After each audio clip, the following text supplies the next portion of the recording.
안녕하십니까. 갤라호른입니다. 갤라호른은 유로화 선물 매수 포지션을 여전히 청산하지 않고 보유하고 있는데 손실 구간에 있습니다. 그럼에도 포지션을 청산하지 않은 이유는 유로화 상승에 대한 믿음 때문입니다.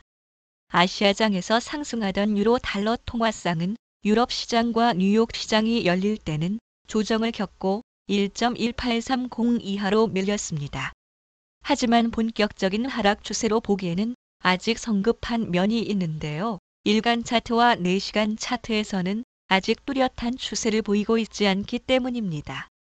4시간 차트와 일간 차트에서 유로 달러는 뚜렷한 추세가 없는 볼린저 밴드 안에서 등락을 거듭하고 있어 지난밤 유로화 하락은 기술적 조정으로 보는 게 좀 더 합리적일 것입니다. 한국 시각으로 오는 목요일 새벽에 공개되는 미국 연방공개시장위원회의 경제 전망과 미국 기준금리를 앞두고 시장은 숨고르기를 하며 결과를 기다리는 것으로 이해할 수 있겠습니다. 유로 달러 통화상의 본격적인 추세는 연방공개시장위원회 FOMC의 발표 이후 형성될 것으로 예상됩니다. 이때 유로 달러가 본격 상승세를 탈 경우 1.20 돌파 여부를 주시해야겠습니다. 이는 본격적인 유로화 강세와 달러 약세를 알릴 뿐 아니라 지난 2008년부터 형성된 하락 추세선을 돌파할 수 있는 발판을 마련하기 때문입니다. 미국 연방공개시장위원회는 한국 시각으로 내일 새벽 3시 향후 경제 전망과 함께 기준금리를 발표합니다. 시장은 이틀간 진행되는 이번 FOMC 정례회의를 주시하고 있습니다.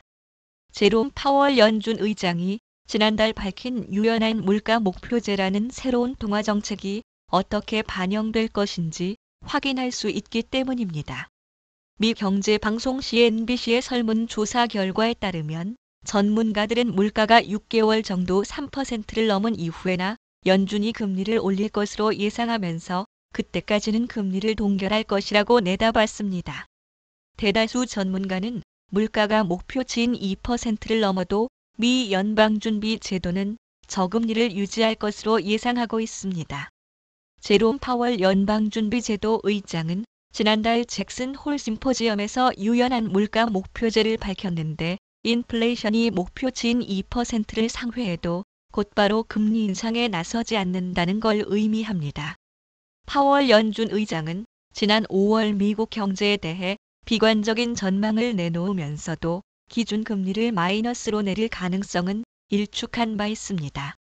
한편 유럽중앙은행은 최근 계속되고 있는 유로화 강세에 우려를 보이고 있습니다.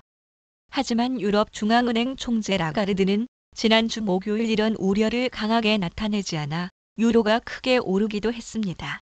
유럽중앙은행은 유로존 경기 부양을 위해서 유로 강세를 달가워하지 않은 이상 유로의 상승은 제한적일 수 있다는 분석도 유념해야겠습니다. 지금까지 갤라호른이었습니다. 감사합니다.